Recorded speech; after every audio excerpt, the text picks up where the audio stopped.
সুপ্রিয় বন্ধুগণ, জয়ানন্দিনী টেলিবাংলা ঢাকা বাংলাদেশ থেকে আমন্ত্রণ জানাচ্ছি শিল্প ও সাহিত্য বিষয়ক আলাপচারিতায়। প্রিয় বন্ধুগণ, আজ আমাদের মাঝে এমন একজন অতিথি উপস্থিত রয়েছেন যিনি প্রতিনিধিত্ব করছেন বাংলাদেশের নৃগোষ্ঠীর এবং তিনি একাধারে কবি, প্রাবন্ধিক এবং অনুবাদক। আমরা আজ যাব তার সাথে আলাপচারিতায়, জানব বাংলা সাহিত্য এবং মণিপুরী সাহিত্য সম্পর্কে। তিনি হচ্ছেন, আবারও বলছি, কবি, প্রাবন্ধিক এবং অনুবাদক হামুম প্রমোদ। ধন্যবাদ। আপনাকে আমন্ত্রণ জানাচ্ছি আমাদের স্টুডিওতে। আশা করি আপনারা আজ আনন্দিত হবেন এবং উপভোগ করবেন বাংলা সাহিত্য এবং মণিপুরী সাহিত্যের আলাপচারিতায়। দাদা, প্রথমেই যে বিষয়টি নিয়ে আমরা আলাপ করতে চাচ্ছি সেটি হচ্ছে যে আপনি একটি খুব বড় কাজ করছেন বাংলা সাহিত্যের সাথে মণিপুরী সাহিত্য এবং সেই সাথে বিশ্ব সাহিত্যের একটি সংযোগ ঘটানোর চেষ্টা করছেন। আমরা আজকে শুরু করব সেই জায়গা থেকে। আপনি যদি আপনার এই যে আপনার কর্মটি বা যে আপনি বলবো যে যেই উদ্দেশ্য নিয়ে আপনি কাজটি করছেন একটু যদি বলেন। বড় কাজ বা ছোট কাজ বা মহৎ কাজ আমি ঠিক জানি না, কিন্তু এটা হচ্ছে আমার মনের কাজ বা প্রাণের কাজ। আমি ছোটবেলা থেকেই কিছুটা হলেও সাহিত্য প্রীতি বা আমরা যেটা বলি ছন্দ কবিতার প্রতি একটু আকৃষ্ট ছিলাম। তো স্বাভাবিকভাবেই মণিপুরি আমার মাতৃভাষা এবং বাংলা আমার রাষ্ট্রভাষা, পাশাপাশি দ্বিতীয় মাতৃভাষা বলতে পারি। তো সেক্ষেত্রে মণিপুরি ভাষার পাশাপাশি বাংলাও লিখে থাকি বা পড়ে থাকি, বা অন্যভাবে বলতে গেলে আমি বাংলার পাশাপাশি মণিপুরি ভাষাও লিখে থাকি এবং পড়তে পারি এবং লিখিও। হ্যাঁ, তো যেহেতু আমার আকৃষ্ট একদম ছোটবেলা থেকেই, তো সেভাবেই আমি চেষ্টা করছি যে আমার পক্ষ থেকে যদি আমি মণিপুরীদেরকেও যদি কিছু জানাতে পারি বাংলা সাহিত্য সম্পর্কে, পাশাপাশি আমাদের বাঙালি যারা আছেন, আমি যেহেতু বাংলাদেশে জন্ম নিয়েছি এবং বাংলাদেশেই আমি বড় হয়েছি, আমি বাংলা ভাষীদের কাছেও মণিপুরী সাহিত্য, শিল্প, সংস্কৃতি সম্পর্কেও কিছু জানাতে চাই বা চাচ্ছি। আমরা আসলে জেনে আনন্দিত হলাম যে আপনি সেই শৈশব থেকেই সাহিত্যের প্রতি আকৃষ্ট ছিলেন। এই যে আপনার সাহিত্যের প্রতি যে অনুরাগ, এটি কি বাংলা সাহিত্য পড়ার কারণে নাকি মণিপুরী সাহিত্যের মাধ্যমেই ঘটলো? না, এখানে আমার কাছে মনে হয়েছে যদিও বাংলা সাহিত্য পড়েই হয়েছি। কারণ আমাদের যে স্কুলিং বা আমরা যেটা বলি যে প্রাতিষ্ঠানিক শিক্ষা, সেটা তো বাংলার মাধ্যমে। কারণ বাংলাদেশে এখন হয়তো 4টা কি 5টা ভাষা শিশু শ্রেণী থেকে ক্লাস 1, 4, 5 পর্যন্ত হয়তো পড়ানোর শুরু হয়েছে, বাট নট এক্স্যাক্টলি। কিন্তু তখন আমাদের সময়ে একদমই ছিল না। যা পড়তে হতো বা যা লিখতে হতো, যা শুনতে হতো, সব বাংলায়। তো আমরা বাংলা শিখে তারপরে মণিপুরিটা পড়তে পেরেছি বা মণিপুরিতে আমি গেছি। এই যে বাংলা সাহিত্য, আপনি আসলে কাদের দ্বারা আকৃষ্ট হলেন? কোন সাহিত্যিক বা কবি নাকি প্রাবন্ধিক বা উপন্যাসিক? না, আমি প্রথমে ক্লাস 4-5 তো আমরা জানতামই না কি লিখছি, যেটা হয় কারণ আমরা তো গ্রামে, পাশাপাশি আমি আবার মণিপুরি আমার মাতৃভাষা, তো বাংলা আমার সেভাবে জানা হতো না, শুধু আমরা মুখস্থ করে গেছি। কিন্তু ক্লাস 6-7 একটু উপরে উঠে গেছি, তখন আমরা কিছুটা একটু কি বলবো যে আমাদের টিচারগুলোও বাঙালি, কিন্তু আমাদের গ্রামে তো সবাই মণিপুরি, তো এরা বাংলা না জানলেও লিঙ্গ ফ্রাঙ্কা মানে আমাদের যে মণিপুরি ভাষা ওইটা দিয়ে ওরা বোঝাতো, ঠিক আছে। কিন্তু বাংলা আস্তে আস্তে যেহেতু কি হয়, তখন হাই স্কুলে আমার এই যে কবি রবীন্দ্রনাথ, তারপরে হলো আপনার ছোট গল্প উপন্যাস, আপনার বিশেষ করে শরৎচন্দ্র, এইভাবে বিভিন্ন বিভূতিভূষণ, হ্যাঁ, এইভাবে আকৃষ্ট হলাম। হ্যাঁ, ক্লাসিক্যাল যেগুলা হ্যাঁ পাওয়া যেত, ওইখান দিয়েই শুরু আমার সাহিত্য প্রীতি। তো আপনি প্রথম যখন সাহিত্য চর্চা করলেন, ওটি কি মণিপুরি ভাষায় করলেন নাকি বাংলা ভাষায়? এখানে আমার যেটা কি হলো, যখন আমি বাংলা লিখতে পড়তে এবং বুঝতে শুরু করছি, তখন আমার একটা কি হলো কি বল অ্যাডভান্টেজ বা প্রিভিলেজ হলো, আমাদের যে মণিপুরি ভাষা ওইটা তখন, এখন না, তখন বাংলা অক্ষরে লেখা হতো, ঠিক আছে। তো আমার বড় ভাই বা বড় দিদি বা চাচা চাচিরা মণিপুরি ভাষার যে মণিপুর থেকে, বাংলাদেশ থেকেও 2-1টা প্রকাশনা হতো তখনকার সময়ে, বিশেষ করে যারা কলেজ পড়ুয়া বা ইউনিভার্সিটি পড়ুয়া ছেলেরা বের করতো ছোট ছোট লিটল ম্যাগাজিন, ওরা বাংলা ভাষার পাশাপাশি মণিপুরি ভাষায় করতো।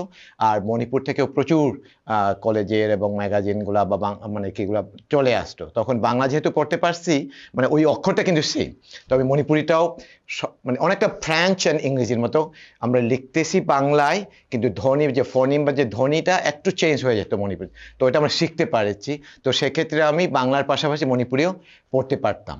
এবং আপনি সাহিত্য চর্চা দুটো ভাষাতেই শুরু করলেন। হ্যাঁ হ্যাঁ, তখন কিন্তু ওই যে মনের ভাবটা, যখন বাংলা তো আমার পড়তে পারি, বুঝতে পারছি, কিন্তু মনের ভাব প্রকাশ করতে গিয়ে আমার মনে হলো যেন আমি মণিপুরিটা ইজি ফিল করতাম। ঠিক আছে, যেহেতু মাতৃভাষা। হ্যাঁ মাতৃভাষা, এবং মানে কি বলবো, এটাকে আনুষ্ঠানিকভাবে পড়ানো না হলেও ওই যে সহজাতভাবেই মণিপুরি ভাষায় চলে আসছে। হ্যাঁ, মানে নিজে নিজে আত্মস্থ হয়ে যাওয়া। হ্যাঁ হ্যাঁ হ্যাঁ। আরেকটু বিষয় মানে আমি জানতে চাচ্ছিলাম, এই যে মণিপুরি ভাষা এবং বাংলা ভাষা দুটো ভাষাতেই আপনি স্বচ্ছন্দ, এবং অবশ্যই ইংরেজি তো রয়েছেই, কিন্তু আমি দুটো ভাষা নিয়ে আপাতত কথা বলছি। এবং দুটো ভাষাতেই আপনি সাহিত্য চর্চা করেছেন। বাংলা ভাষার সাথে কি মণিপুরি ভাষার কোনো সাযুজ্য আপনি লক্ষ্য করেছেন, বা কোথাও কি কোনো মিল রয়েছে? না, মিল ঠিক নেই, কারণ ল্যাঙ্গুয়েজ আমরা যদি যে ভাষার যে পরিবার বলি বা উৎপত্তি বলি, একদম তফাৎ। বাংলাটা হচ্ছে তো ইন্ডো আরিয়ান, আর মণিপুরিটা হয়েছে হলো তিবেটি বার্মান, বা আমরা বলি যে কুকিচিন কে গ্রুপে, অনেকটা চাইনিজ টিবেটি বার্মান ওই গ্রুপের। এবং টোন, তারপরে হলো আপনার ধ্বনি, তারপর সবকিছু মিলে তফাৎ আছে। একটাই মিল, সেটা হলো অ্যালফাবেটটা মিল ছিল, বা আমাদের যে কিটা ছিল। আর পাশাপাশি আরেকটা হলো যে বাংলার যে ক্লাসিক যে সাহিত্যগুলা বা এর আগের যে মধ্যযুগটা খুব একটা কম, কিন্তু আমাদের আধুনিক যুগের সূচনা বাংলা, তখন থেকেই মণিপুরীরা বাংলার অনুবাদটা করেছে মণিপুরিতে, কারণ মণিপুরি সাহিত্যটাই শুরু হয়েছে বাংলা সাহিত্যের হাত ধরে। তো সেক্ষেত্রে সাহিত্যটা আমরা খুব মেলানো হয়ে গেছে, কারণ মণিপুরি যেহেতু ভাষাগতভাবে আমরা কুকিচিন বা তিবেটি বার্মানকে অন্তর্ভুক্ত হয়ে গেছি, কিন্তু সংস্কৃতিগতভাবে এবং ধর্মীয়ভাবে আমরা ইন্ডিয়ানাইজ বা মোর রিলেটেড উইথ দ্য বেঙ্গলি। বিষয়টি হচ্ছে যে প্রথম থেকেই একটা অন্তরঙ্গ ভাবেই বাংলাকে জানা এবং বাংলা সাহিত্যের সাথে পরিচয়টা ঘটেছে। এবং ওই যেহেতু রস আমরা যে বলি না যে মানে আমাদের একাডেমিক ভাবে আমি বাংলা পড়ছি, কিন্তু আমরা যেটা অনেকটা শখের বসে, অনেকে গান শিখে বা হবি করে, অনেকে বইও পড়ে, তো শখের বসে আমি মণিপুরিটা পড়তেছি বা কি করছি, যে অনেকে বাংলা অনুবাদ তো না, ওইটা বাংলায় পড়ে, তো বাংলাই তা না, বাঙালির ছেলেমেয়েরা তো বাংলাই পড়ে, কিন্তু আমার পক্ষে হলো ওই বাংলা থেকে অনুদিত মণিপুরি ভাষার সাহিত্য বলতে গেলে। ফলে বাংলা ভাষার সাহিত্যের যে রস এবং মণিপুরি ভাষার সাহিত্যের যে রস, দুটোই আপনাদেরকে সমভাবে আন্দোলিত করেছে। রাইট। তো ওই কারণে আমার মনে হচ্ছে যে আরেকটা সুবিধা হলো যে আমরা যারা সিলেটি, তো এরা তো ওই আসাম বা শিলচরের কাছাকাছি। হ্যাঁ, কমলগঞ্জ আমার বাড়িটা বলা হয়নি। আমি হলো গ্রামের বাড়ির নাম হলো মণিপুরিতে হামমখুল, যেমন হামম প্রমোদ, হামম হচ্ছে গোষ্ঠীর নাম বা ফ্যামিলির নেম। তো আমাদের গ্রামটা হামমখুল বলার কারণটা হচ্ছে হামম জনগোষ্ঠীর বেশিরভাগই ওইখানে বসবাস। জাতি না, জাতি তো মণিপুরি, কিন্তু গোষ্ঠী, হ্যাঁ, লাইক ফ্যামিলি নেম। তো ওই যে শৈব বংশ, তো ওই হামম বংশের আমি একজন তো ওই হামম বেশি, যেহেতু ওই হামম গ্রাম, হামমদের গ্রাম। হ্যাঁ, তো হামম খুল হচ্ছে গ্রাম, আর হামম তো গোষ্ঠী বা ফ্যামিলি নেম বা বংশ। আমরা আপনার শৈশবটা এই ফাঁকে জেনে গেলাম যে আপনি কমলগঞ্জে, এবং আপনার গ্রামের নাম হামমখুম। তো আপনার পরিবারে কি আপনার আগেও কেউ সাহিত্য চর্চা করেছেন? পরিবারে মানে কি না, ওইভাবে অরালি আমরা যেটা বলি যে সাহিত্যের যে লিখিত সাহিত্যের চর্চা ওইভাবে নেই। আমার বাবা আবার গান, ওই রকম ফক আমরা যেটা বলি যে লোকসঙ্গীত, আর হলো উনি লোকাল যে আমাদের যে গ্রুপ থিয়েটার, এখানে তো গ্রুপ থিয়েটার বলে অন্যরকম হয়, কারণ ওইখানে আবার কয়েকটা গ্রাম বা পাড়া মিলিয়ে কয়েকজন মিলিয়ে একটা থিয়েটার বা আমাদের লোকনাট্য দল। হ্যাঁ, তো ওইটার একটা কিছু পার্ট নিতেন। তো ময়রাং পর্ব অনেকটা বাংলাদেশের কের মতো, মানে রাধাকৃষ্ণের মতো। হ্যাঁ, তো ওই রকম একটা এপিক আমাদের মণিপুরি ছিল, কারণ মণিপুরীদের প্রত্যেকটা গীতে যখন কেউ না কেউ গান গায়, কেউ মৃদঙ্গ বাজায়, কেউ নাচ করে, যেমন আমার বোন নাচ পারে, আমার মা কিছুটা পারে, ওইভাবে না, বোনের মতো না। আমার বাবা ওই যে গান গায়, তারপরে হলো নাটকে আপনার একটা রোল প্লে করে, ওই ধরনের এক ধরনের একটা শিল্প সাহিত্য সংস্কৃতি, যদিও আমরা কি বলবো লোকজ, মানে একদম এইখানকার মতো পরিচালিত স্থানীয় আঞ্চলিক, কিন্তু ওইটা নিশ্চয়ই সমৃদ্ধ একটা আঞ্চলিক সংস্কৃতি আপনাদের মধ্যে রয়েছে। যেহেতু প্রত্যেকে মৃদঙ্গ বাজায় বা গান করে। না ওটা একটা হ্যাঁ এক ধরনের চল আমরা যেটা বলি ওটা আছে। রাস আমরা যেটা বলি যে মহারাস, ওটা আমরা সবসময় প্রত্যেক বছর, তারপরে ছেলেরা বিভিন্ন উৎসবে এবং ওইটা প্রাত্যহিক জীবনের একটা অংশ হিসাবে থাকে। তো সেখানে রূপ রস গন্ধ ওইটা আমরা ছোটবেলা থেকেই পেয়ে আসি বা পেয়ে যাই। আচ্ছা, এখানে আমি আরেকটা বিষয় জানতে চাচ্ছিলাম যে এই যে বাংলাদেশে যে মণিপুরী সাহিত্যের চর্চা, আপনাদের এই মণিপুরী ভাষাভাষী এখন বাংলাদেশে যদিও একদম সঠিক সংখ্যা হয়তো বলা যাবে না, কিন্তু আনুমানিক কত রয়েছে? মণিপুরি ওইভাবে আমি বলতে পারবো না এক্স্যাক্টলি আপনি যেভাবে বলছেন, তবে মণিপুরীদের মধ্যে মণিপুরি মুসলিম নামে একটা আছে, আমরা সবাই বলি যে বাঙাল বা পাঙ্গল বলে, আমরা বলি পাঙ্গল, পোয়াকার পা ঙ ল পাঙ্গল। অনেকে বলে যে বাঙাল থেকে নাকি পাঙ্গল আসছে, আমরা ওটাকে আমরা মণিপুরি মুসলিম বলি। তো মণিপুরি মুসলিম এবং আমরা মেইতেই, তো আমরা দুটা কাস্ট যদি ধরে নেই তো আমরা মনে করি যে প্রায় 50 কি 55,000 মানে 50-55,000 মতো লোক হবে সারা বাংলাদেশে, এবং বৃহত্তর সিলেটেই অধিকাংশের বসবাস। এবং এই যে মণিপুরি আপনি বললেন যে 50,000 বা 55 হবে, এখানে শিক্ষার হার কেমন? এখন হয়তো মোর দেন 90 হবে। ধরেন আমরা হ্যাঁ বেশ, কারণ আমাদের এখানে শিক্ষিত ছাড়া বা একদম অক্ষর জ্ঞানহীন নাই বললেই চলে, একদম বয়স্ক যারা, কারণ ওই যে ছোটবেলা থেকে আমাদের ওই যে যেভাবে তাকে তো শিখতে হয়, নাচ হোক গান হোক কি হোক, তো ওইভাবে এক ধরনের একটা টার্গেট ছিল। আর একটা হতে পারে যে এথনিক মাইনরিটি আমাদের ওই রকম কি ছিল না, কি বলে প্রভাব প্রতিপত্তি, আমাদেরকে মানে আমাদের জীবনযাত্রার জন্য লড়াই করতে গেলে যে শিক্ষাটাই প্রয়োজন, সেটা আইটি থেকে শুরু, মানে এটা অনুধাবন করতো। এই কারণে সবাই চেষ্টা করে যে পারি আর না আপনি অন্তত একটু শিক্ষাটা দিয়ে যায় ছেলে মেয়েকে। এই যে বলেন প্রায় 90% শিক্ষিত, এর মধ্যে সাহিত্য চর্চায় কেমন এগিয়ে এসেছে বা কি আপনার কি মনে হয় কতটা আনুপাতিক? যদি যদি সংখ্যার অনুপাতে বলি তাহলে হয়তো ভালোই বলবো, কিন্তু একটা ভাষাভাষী জনগোষ্ঠীর হিসেবে কম বলি এই কারণেই যে হয়তো আমরা 50,000, এখান থেকে আমরা যে হারে সচিব, যে হারে মেজর জেনারেল বা যে হারে ডাক্তার ইঞ্জিনিয়ার পাই, সে হারে সাহিত্যিক পায় না। ঠিক আছে, হয়তো আমরা হাতে গুনতে গেলে এখানে 10-15 জন সচিবকে আমরা পাবো, হ্যাঁ কয়েক ডজন আমরা ডাক্তারি পাবো, কিন্তু আমরা কয়েক ডজন লেখক পাবো না, কয়েক ডজন আমি কারণটা কি? আচ্ছা, আমি ওইটা সারা বাংলাদেশে যে একই কারণে। তো আমার মা বাবা আমাকে যখন লেখাপড়া শিখিয়েছে, তাদের একটা কি ছিল যে আমি হয়তো একটু এস্টাবলিশ হবে, হয়তো সিভিল সার্জন অথবা সিভিল সার্ভিস অ্যাটলিস্ট ইঞ্জিনিয়ার অথবা একটা বড় একটা অফিসার হবে। কেউ তো আর বলে কয়ে দেয় না যে তুমি লেখাপড়া করে এই শিল্প মানে কবি হও লেখক হও। তো ওইটা প্রথম থেকেই একটু কি ভাব হতো, তো সেভাবে অনেকেই হয়তো চর্চা করে প্রথম দিকে, যেমন আমার সাথে কমপক্ষে 10-15 জন ছিল, টিকে থাকাটা খুব একটা হয় না। তারপরেও ভাষিক যে আমরা যদি বলি যে জাতিগত সংখ্যালঘু বা বাংলাদেশের ভাষিক সংখ্যালঘুদের আনুপাতিক হারে মণিপুরীদের কিন্তু সংখ্যা মানে লেখক শিল্প সাহিত্যের কথা বলছে অনেক বেশি।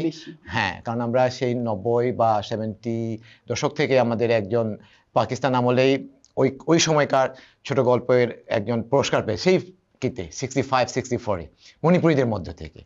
তখন থেকে আমাদের মধ্যে সাহিত্যের চর্চাটা ছিল, আমি বলবো যে সিরিয়াসলি ছিল। আরেকটা বিষয় আমি এই প্রসঙ্গে বলতে চাচ্ছি, আপনি একটু আগেই বললেন যে তুলনামূলক যদি আমরা নৃগোষ্ঠী ধরি তাহলে মণিপুরী বরং এগিয়ে রয়েছে। তো এই যে বিশ্ব সাহিত্যের সাথে যে আপনাদের জানাশোনা মেলবন্ধন বা আমি বলবো যে সাহিত্য চর্চার ক্ষেত্রে বিশ্ব সাহিত্য যে প্রভাব রাখে বা জানতেই হয় এমন একটি বিষয় রয়েছে, আপনারা মণিপুরী ভাষায় বিশ্ব সাহিত্যকে কতটুকু জানতে পারছেন? না, ওইটা মণিপুরী ভাষার একজন কি হিসাবে কি বলবো সাহিত্যিক হিসাবে, হ্যাঁ আমি যেটা বলতে চাচ্ছি মণিপুর তো বাংলাদেশকে আপনি আলাদা করে মানে কি করলে হবে না। যেমন বাংলা ভাষা সাহিত্য যেমন আমরা পশ্চিমবঙ্গ থেকে আমরা বের করছেন, তারপরে আসাম থেকে, ত্রিপুরা থেকে, ঠিক তেমনি মণিপুরি ভাষীর আমরা যদি বলি মণিপুর একটা প্রদেশ আছে আসামে, হ্যাঁ আসাম ভারতের আসাম শিলচর যে বরাক ভ্যালি, হ্যাঁ 7 সিস্টার, ওখানে প্রত্যেকটা কিতেই আছে, কিন্তু মূলত মণিপুর একটা প্রদেশ, যেহেতু যা হয় একটা প্রদেশ হলে তো প্রাদেশিক যে কিগুলো কার্যকলাপ সবগুলো তো হ্যাঁ মণিপুরিতেই, তাদের লেজিসলেটিভ কাউন্সিল অনুবাদ হচ্ছে, হ্যাঁ হচ্ছে, কারণ না এখানে একটা সুবিধা হলো মণিপুরি যে ভাষা ওইটা ভারতের যে 24টি কি আমি ঠিক মনে নাই, ওই যে অফিসিয়াল যে ল্যাঙ্গুয়েজ যে সাহিত্য আকাদেমি প্রত্যেক বছর যেতে ওইখানে মণিপুরীদের মধ্যে তিনজনকে সিলেক্ট করে, একটা হলো এর জন্য বাল সাহিত্য পুরস্কার, আর একটা হলো আপনার যুব, আর এমনিতে তো একাডেমি তো আছে, এর সাথে আরেকটা হলো যে অনুবাদ সাহিত্য। অনুবাদ সাহিত্য তো সবসময় পাই না, কিন্তু একাডেমি থেকে মাঝে মধ্যে এর পর্যন্ত মনে হয় 10-12 জন আমরা পেয়েছি।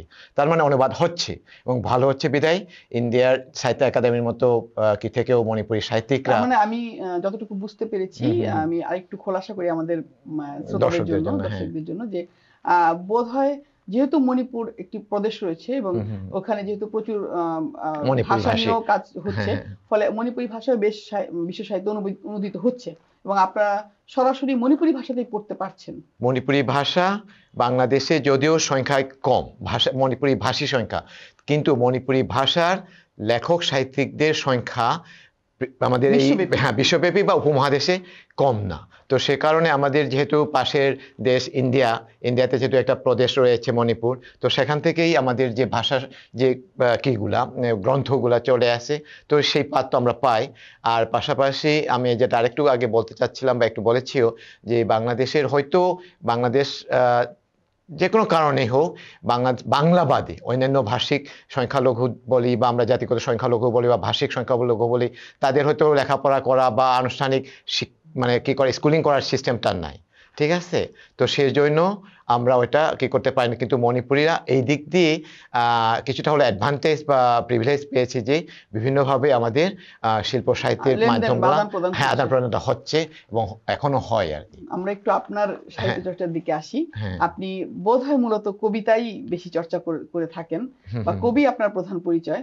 তারপরে আপনি অনুবাদ করছেন এবং আপনার অনুবাদের মূল বিষয়টি হচ্ছে ইংরেজি থেকে বাংলা থেকে মণিপুরী ভাষায় অনুবাদ, অথবা মণিপুরী থেকে বাংলা ভাষায়। অর্থাৎ আপনার মূল উদ্দেশ্য হচ্ছে মণিপুরী এবং বাংলার মধ্যে একটি মেলবন্ধন। কতটুকু সফল হচ্ছেন এই জায়গায়? কতটুকু সফল আমি বলতে পারি না, কিন্তু আমি কাজটা চালিয়ে যাচ্ছি আর কি। আপনি কি একাই করছেন না? না, এখানে অনেকেই, কারণ আমি একটু প্রেক্ষাপটটা বলে নেই। কারণ আমি তো আগে যেটা বলতে পারিনি সেটা হচ্ছে আমার বাংলা সাহিত্যের সাথে হয়তো আমি ওইভাবে ছোটবেলার কিটা পড়েছি, ঠিক আছে, মানে যে আপনার পাঠ্যসূচির, কিন্তু পাঠ্যসূচির বাইরের বইগুলোতে আমরা মণিপুরি দিয়ে বেশিরভাগ পড়েছি। তো সেটা হয়েছে যেমন আমার শরৎচন্দ্রের উপন্যাসগুলো, বেশিরভাগ উপন্যাস বাংলা পড়ার আগে আমি মণিপুরিতেই পড়েছি, ঠিক আছে। রবীন্দ্রনাথের অনেক ছোট গল্প, হ্যাঁ ছোট গল্প, তারপরে শেক্সপিয়ারের, ঠিক আছে, রামায়ণের কিগুলো সব আমরা, আর তারপরে আমাদের এখানে তো এই ধরনের একটা বিশ্ব সাহিত্যের আপনার জার্মানের বেশিরভাগ কিগুলো বাংলায় যেটুকু অনুবাদ হয়েছে, হ্যাঁ ওই জানলাটা আমরা মণিপুরিতে। তো আমাদের ভাষার একটা সমৃদ্ধ একটা কি আছে, ঠিক আছে, ট্রান্সলেশন করা। তো মাঝখানে একটা গেপ হয়ে গেছে যে আমাদের যে আধুনিক বাংলা সাহিত্য, কারণ যখন মণিপুরি সাহিত্য আমি আগেও বলেছি এটা বাংলা সাহিত্যের হাত ধরে আসছে, কিন্তু এর মধ্যে মণিপুরি বা শুধু মণিপুরি না, ইন্ডিয়ান একটা কনটেক্সটে মানে প্রাধান্য যেটা বলি হিন্দি এবং ইংলিশ হয়ে গেছে। হ্যাঁ, আগে বাংলা ছিল আপনার এই যে পূর্বাঞ্চল প্রদেশ বলি বা আমাদের এই যে নর্থ ইস্ট, হ্যাঁ নর্থ ইস্টটা কিন্তু এখন পুরোপুরি ইংলিশ এবং মূলত ইংলিশ। হ্যাঁ, তো এখন মণিপুরিও স্বাভাবিকভাবে ইংরেজি এবং হিন্দির প্রতি প্রীতিটা বেশি হয়ে গেছে, ট্রান্সলেশনটা বেশি হয়ে গেছে। তো বাংলার এই যে আধুনিক মানে বাংলা সাহিত্য আমাদের শামসুর রহমান থেকে শুরু করে বা আমাদের শঙ্খ ঘোষ পর্যন্ত, ঠিক আছে, ওরাদের খুব একটা পরিচিতি নেই। এবং মণিপুরীরা কি করেছেন, তো ওরা আগে বাংলা জানতো, বাংলা কিন্তু আগে জানতো মণিপুরে, আমাদের মণিপুরের লোকরা, এরাও সব ইংরেজি এবং হিন্দির প্রতি আকৃষ্ট হয়ে গেছে। এটা খুব স্বাভাবিক বাজার মার্কেট। এখন আমি চাচ্ছি, যেহেতু আমি বাংলাতে লেখাপড়া করেছি, এখানে আরো হায়ার লেভেল মাস্টার যখন করেছি বা বাংলা সাহিত্য নিয়ে কাজ করেছি, তখন আমার একটা আক্ষেপ ছিল যে এখনকার বাংলা তো ওরা পারে না বলতে বুঝতে পারে না।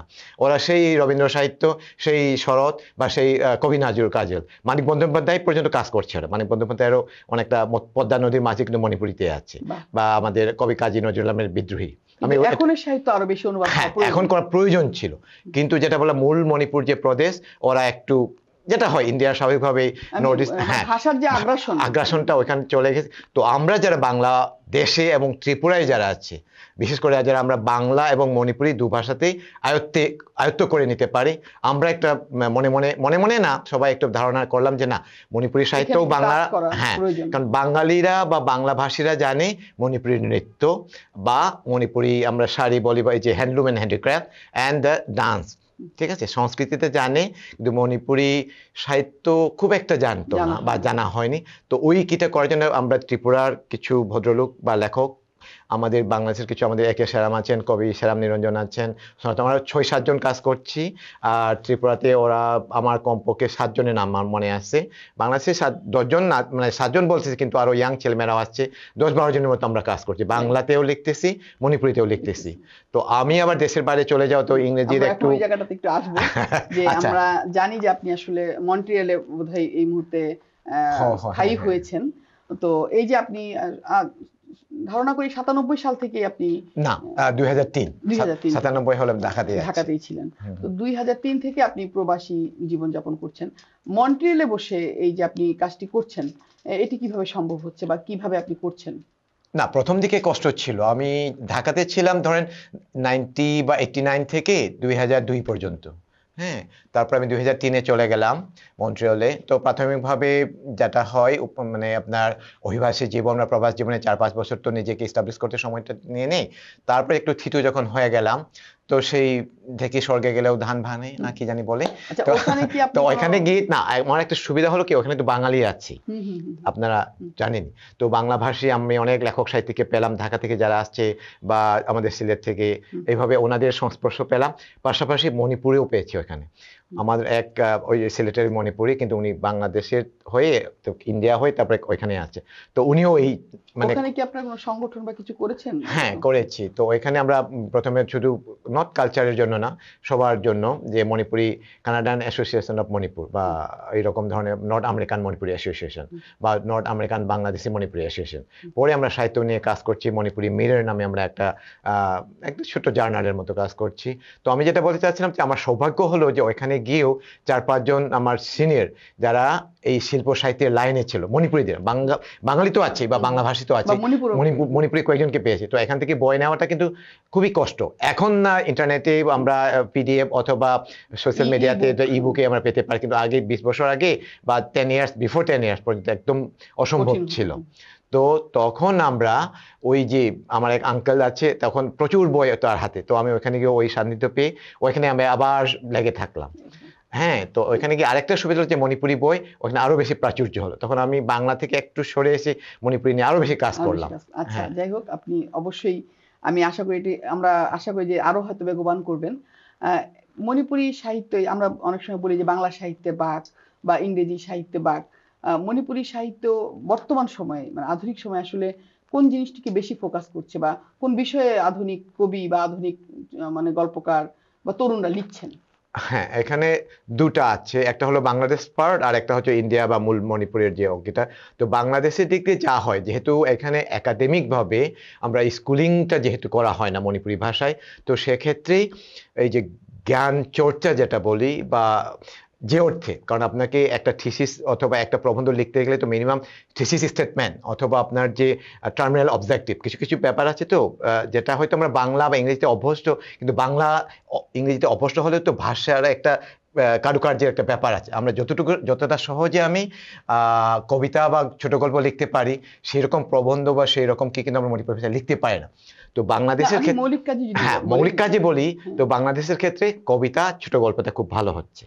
হ্যাঁ, তারা কি মানে আধুনিক ফর্ম বা হ্যাঁ, কারণ হচ্ছে ওই যে বাংলা, কারণ এখানে তো ওরা আমার বাংলা ভাষা সাহিত্যের অনেক দিকপাল আছে। আমি বলবো না যে ইংরেজির তুলনা করে বলতে পারবো না যে বাংলা এটা নাই ওটা না, আমি ওই দিকে যাচ্ছি না, কারণ সরাসরি বলে যে বাংলা বিশ্ব সাহিত্যের অন্যতম একটা ভাষা। হ্যাঁ, তো যেহেতু আমি শামসুর রহমান পড়েছি, যেহেতু আমি শহীদ কাদরি পড়েছি, যেহেতু আমি আজকের কথা বলতেছি, হ্যাঁ, এই সময়টাকে আমি ধারণ করতে পেরেছি।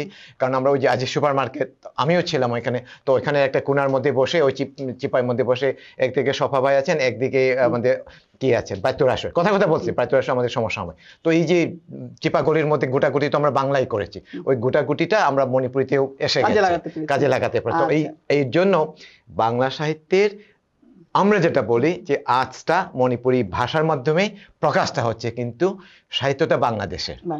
আরেকটা বিষয় বলছি, সেটি হচ্ছে যে আমরা জানি যে সাহিত্য বিকাশে বা চর্চার ক্ষেত্রে লিটল ম্যাগ একটা খুব গুরুত্বপূর্ণ ভূমিকা রাখে। মণিপুরি ভাষায় কি লিটল ম্যাগ প্রকাশিত হচ্ছে বা সংখ্যাটি কিরকম? লিটল ম্যাগ বলতে আমরা বাংলায় যে একটা দৌটনা কাজ করি না, হ্যাঁ, লিটল ম্যাগ হলো একটা প্রতিবাদী বা ওই আঙ্গিকে ওই আঙ্গিকে না বলে আমি বলি যে আমাদের সাময়িক ছোট কাগজ অথবা সাহিত্য পত্রিকা। বের হচ্ছে। হ্যাঁ, এই যে ময়রা, হ্যাঁ আপনি একটু আগে আপনি পড়ছেন, এটার সংখ্যা হলো 65। তার মানে অনেকগুলো অনেকগুলো। তার মানে হচ্ছে এই ধরনের আমরা এরকম 75 থেকে এরকম করে 4-5টা আমাদের নিয়মিত প্রকাশনা আছে। কারণ আমি এই ঢাকাতেই এই এবং আমরা এখানে দেখতে পাচ্ছি যে 8ম আন্তর্জাতিক মণিপুরী সাহিত্য সম্মেলন, হ্যাঁ তার মানে আপনার সম্মেলনের সম্মেলন আয়োজন কার্যক্রম আমরা ইন্ডিয়া থেকে আনি, মাঝে মধ্যে আমরা কানাডা বা এখানে যারা আছেন তাদেরকেও নিয়ে আসি, বা যারা বার্মাতেও কিন্তু আমাদের মণিপুরি আছে। হ্যাঁ, তো মেঘালয় যারা আমি যেটা বলতে চাচ্ছিলাম সেটা হচ্ছে যে এই ধরনের পত্রিকা, এটা লিটল মেকের যে আমি যেটা বলতে চাই যে লিটল মেক যেভাবে আমরা বাংলাতে আমাদেরকে সংজ্ঞায়িত করি ওইটা ঠিক হবে না, কিন্তু মণিপুরীদের জন্য এটাই লিটল মেক, কারণ এটাই একটা প্রতিবাদের ভাষা। কারণ আমরা তো এইভাবে বড় পত্রিকা প্রচার করতে পারাটাই তো একটা বড় বিষয়। আর আমরা একটা করি যে আমরা দ্বিভাষিক, আমরা একটা করি বাংলা এবং মণিপুরি। তো সেক্ষেত্রে বাংলা ভাষীরাও পড়তে পারলো, আর যারা মূল মণিপুরি, শুধু আমাদের অডিয়েন্স কিন্তু শুধু বাংলাদেশ না, এই পত্রিকাটা বিশ্বব্যাপী যারা বিশ্বব্যাপী। তো সেক্ষেত্রে এটা খুবই আছে। আর আরেকটা দিক সেটা হলো, আমি একটু সংক্ষেপে বলি যে এইখানে যারা লিখেন কথার কথা, এরা অডিয়েন্স, কারণ আমি যখন একটা চাটা পরিবেশন করব, কার জন্য চাটা আপনি বানাবেন, ঠিক আছে? তো ঠিক সে কারণেই আমাদের ওই লেখাটা শুধু বাঙালিদের বা বাংলাদেশীদের জন্য না হয়, বিশ্বজ হওয়াতে ওইটা একটা কি হয়ে যায়। আর এটা চলবে, আমার মনে হচ্ছে এটা থেমে থাকবে না। তার মানে বিশ্বব্যাপী যে মণিপুরি রয়েছে বা ভাষাভাষী যারা রয়েছে সবার জন্য আপনাদের এই উদ্যোগটি আর কি, আপনাদের লিটল মেক বা সম্মেলন সবগুলোর প্রতি।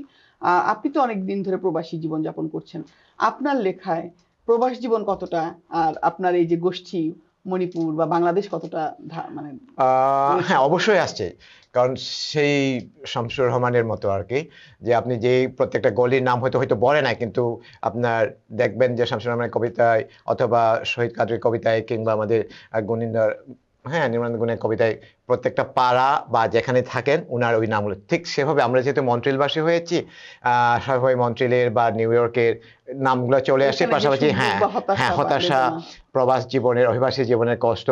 এই ইদানিং আমি একটা বই বের করেছিলাম, কবিতার বই, তো ওইখানে মানে 50-50 এক ধরনের নস্টালজিয়া ওইটা তো আছেই, আর হলো ওইখানকার জীবনের কষ্টগুলো আমি বাংলাতে আমি বাংলাতে এখনো বের করিনি, কিন্তু বাংলাতে হয়তো শিগগিরই আসবে।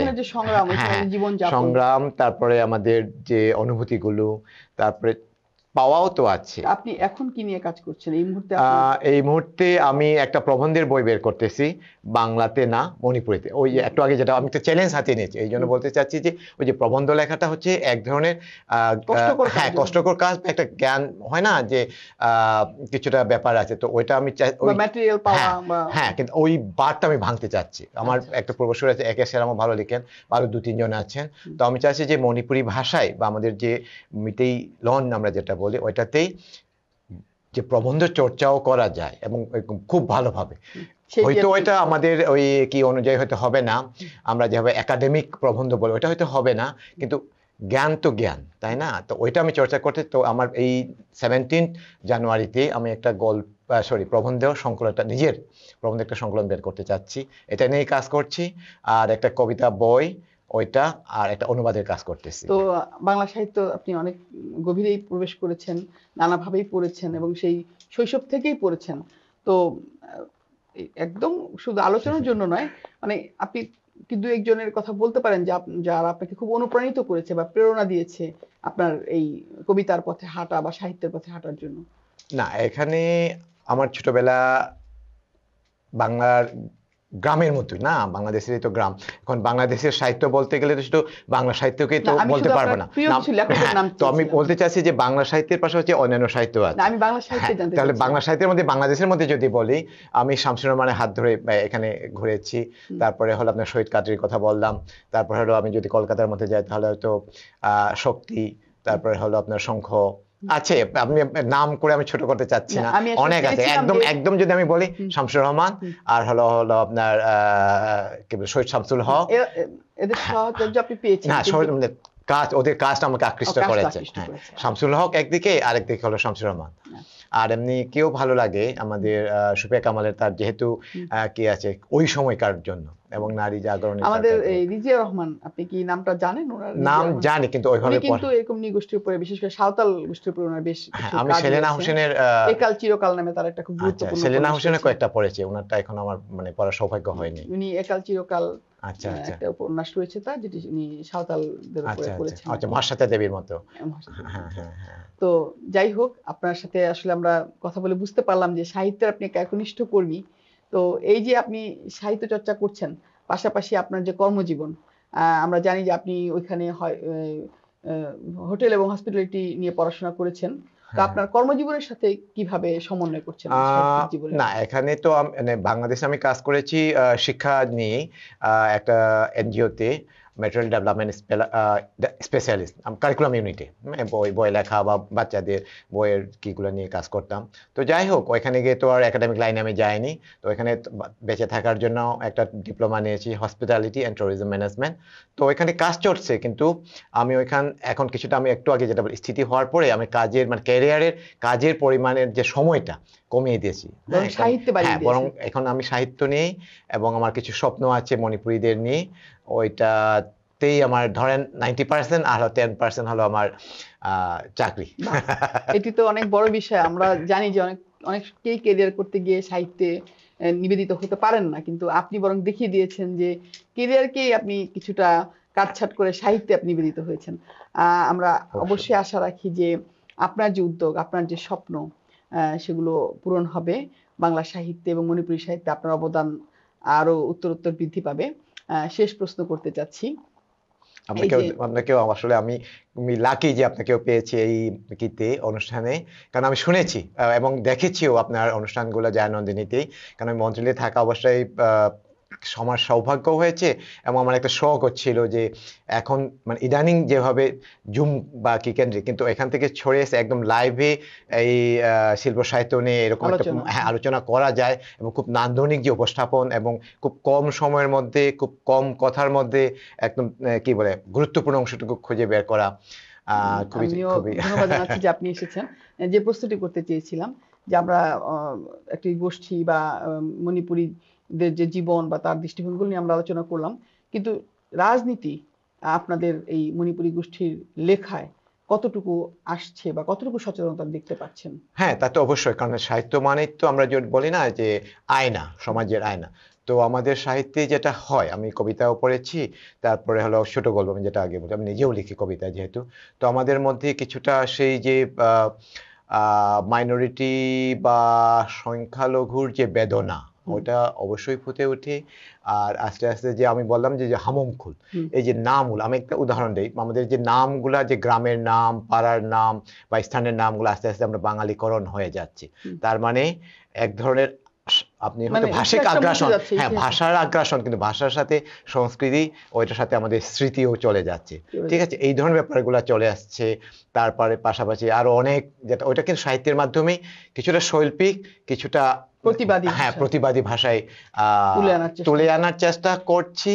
জানি না কতটুকু সফল, কিন্তু সাহিত্য তো শেষ পর্যন্ত শিল্পই, ওইটা তো আর ওইটা থেকে তো আর ওইভাবে অধিকার কর্মিত না। হ্যাঁ, প্রতিবাদ অবশ্যই। এবং আপনার সাথে অন্যরাও নিশ্চয়ই রয়েছেন যারা এই বেদনাগুলো, এই যে বিষয়গুলো, সেগুলো তুলে আনছেন। প্রিয় বন্ধুগণ, আমরা এতক্ষণ হামম প্রমোদের সাথে কথাবার্তায়, আলাপচারিতায় এটি বুঝতে পেরেছি যে ভাষার যে আগ্রাসন এবং নানাভাবে আমাদের শিল্প সংস্কৃতি যে বিভিন্নভাবে বিলুপ্ত হয়ে যায়, আমরা বিশ্বায়ন বলি, সংস্কৃতির আগ্রাসন বলি, ভাষার আগ্রাসন বলি, কিন্তু আমাদের প্রাণের ইচ্ছা এবং প্রাণের দাবি যে প্রত্যেকটি ভাষা বেঁচে থাকুক, প্রত্যেকটি সংস্কৃতি বেঁচে থাকুক, শুধু একজনও যদি একটি ভাষায় কথা বলে সেই ভাষাটিও বেঁচে থাকুক, এটি আমরা চাই। প্রিয় দাদা, আপনার সাথে আমরা সত্যি সত্যি আলাপচারিতায় সমৃদ্ধ হয়েছি। আশা করছি আমাদের দর্শকরাও সমৃদ্ধ হয়েছেন। আমি দর্শকদের কাছ থেকে বিদায় নিব এবং তারপরে আপনার একটি কবিতা আমরা শুনবো মণিপুরী ভাষায়। আপনি আমাদের মাঝে এসেছেন, আমরা আপনাকে ধন্যবাদ জানাচ্ছি। প্রিয় বন্ধুগণ, আমরা এতক্ষণ অন্তরঙ্গ আলাপচারিতায় ছিলাম। আমরা দাদার সম্পর্কে জানতে পেরেছি মণিপুরী ভাষা, মণিপুরী সাহিত্য, বাংলা ভাষা ও বাংলা সাহিত্য, এবং সেই সাথে কানাডার মন্ট্রিয়েলে কিভাবে তিনি মণিপুরী ভাষাকে বা সাহিত্যকে টিকিয়ে রাখার চেষ্টা করছেন, সেই বিষয়টি আমরা জানতে পেরেছি। আশা করছি আবারও হয়তো তার সাথে আমাদের দেখা হবে, আবারও জানবো তার স্বপ্ন, তার কর্ম নিয়ে। এবং শিল্প সাহিত্য বিষয়ক আলাপচারিতায় আমরা আবারও আসব নতুন অতিথিকে নিয়ে। তিনি হয়তো হবেন আপনাদের কোনো প্রিয়জন, প্রিয় ব্যক্তিত্ব। সে পর্যন্ত আপনারা সবাই ভালো থাকবেন, সুন্দর থাকবেন। সকলের জন্য শুভকামনা। আমি বাংলা কবিতার আগে আমি মণিপুরি কবিতা আগে পড়ছি। ইয়েরুম ngarangdo ngarangi ahingdo tumba yadraba ahing amuk haugat amuk hiptha ngausok ngauraba yerum nemu nemu ngalaba ahing nupi angangi i yung teiraba maitha pitak sakrak setna tariba tebal ghari tik tik tik tik murum murum tumin tumin ngangnaramba yerum singdo makon thoglaki khongrai setlambadagi lepkhatnaragi amana amabu intharaki achaubaduna machadubu kautharaki usitteda ikai nungsi yana duna yenbi duna chingna yengli tapna tapna konsinjay macha mayam phong phong saraba shiom nungda এটা হলো মণিপুরি। আর বাংলাটা পড়তেছি। মশা একটি মশা কেবল উড়ে উড়ে বেড়ায় বসারির ভেতর, একটুও থামে না, বসে না কোথাও, কারণ সে জানে থামলেই কোথাও বসলেই প্রাণ হারাবে। দীর্ঘদিনের অভুক্ত স্বাস্থ্যহীন খুবই চতুর ক্ষুদ্রাকৃতির সেই মশাটি। আমি অপেক্ষমান, একবার না একবার মশাটি থামবেই, বসবে কোথাও কোনো এক মুহূর্তে। কিন্তু মশাটি থামে না, বসে না কোথাও, কানের কাছে গুনগুন করতেই থাকে মশারির ভেতরের মশাটি। তবু একবার অন্তত তাকে থামতেই হবে। সেই মুহূর্তের জন্যে আমি অপেক্ষা করছি, আমি অপেক্ষা করছি, আমি অপেক্ষা করছি।